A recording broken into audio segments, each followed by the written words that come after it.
4 ans, jour pour jour, on parlait de l'Ukraine il y a un instant, après ce déclenchement de l'invasion russe en Ukraine. Et le gouvernement de Mark Carney qui bonifie son aide militaire qui atteindra donc 2 milliards de dollars pour l'année 2026-2027. Le gouvernement canadien va faire notamment don de plus de 400 véhicules blindés aux forces ukrainiennes, dont 66 blindés légers de General Dynamics, 383 véhicules blindés Senator également. C'est ce qu'on apprend dans un communiqué. Et maintenant, dans une vidéo diffusée aujourd'hui, le président ukrainien Volodymyr Zelensky a dit que Vladimir Poutine n'a pas atteint ses objectifs de guerre ni brisé les Ukrainiens. Emmanuelle Chaz est correspondante en Ukraine pour France 24 et RFI. Elle est avec nous cet après-midi. Bonjour à vous. Bonjour. De quelle façon ce triste anniversaire est souligné sur place en Ukraine? Dans quel état d'esprit accumulé les années de conflit plongent les Ukrainiens? Eh bien, écoutez, moi, ce qui m'a frappé aujourd'hui, c'est d'abord le recueillement. On l'a vu avec les dirigeants européens qui sont venus sur Maïdan avec Volodymyr Zelensky. Et puis, au sein de la population, il y a vraiment eu ces moments d'échange. On s'est beaucoup écrit ici entre Ukrainiens. Beaucoup d'Ukrainiens ont partagé sur les réseaux sociaux leurs ressentis. Tous partagent cette idée qu'en fait, leur vie a complètement changé après le 24 février 2022. Même si la guerre en Ukraine, elle existe depuis 12 ans, depuis l'annexion illégale de la Crimée par la Russie en 2014, l'ensemble de la population ukrainienne a véritablement pris conscience de cette guerre il y a 4 ans, jour pour jour. Et chaque jour, en fait, elle est terrible pour des millions d'Ukrainiens. On parle beaucoup de guerre d'usure. Sentez-vous que les gens sont usés? Qu'est-ce qui est le plus dur à supporter en ce moment? Alors qu'il ne le serait pas après 4 ans de guerre et des bombardements quotidiens, la population, effectivement, elle est exsangue. Après, il faut faire attention lorsqu'on parle de fatigue.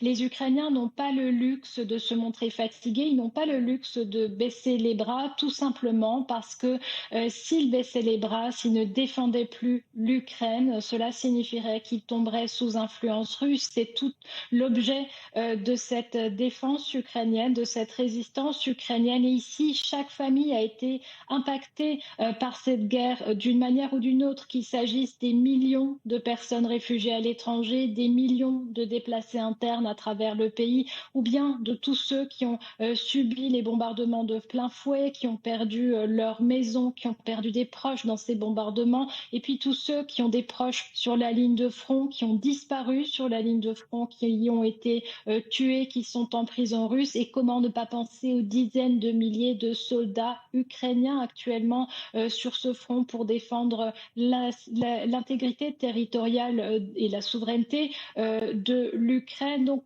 pour les Ukrainiens, c'est une guerre littéralement de survie et ils sont encore dans cet état d'esprit après 4 ans, même si effectivement ils sont fatigués.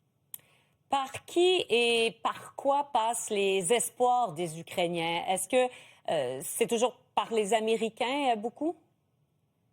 Non, il y a vraiment eu une rupture avec l'allié américain. Cette rupture, elle s'est déroulée le 27 février 2025 dans le bureau ovale et cette rencontre vraiment lunaire entre Volodymyr Zelensky, qui était invité à la Maison-Blanche par Donald Trump et qui s'est retrouvé face à un président américain qui lui disait qu'il n'avait pas toutes les cartes, qu'il n'avait plus de cartes et Volodymyr Zelensky qui lui répondait qu'il lui ne jouait pas.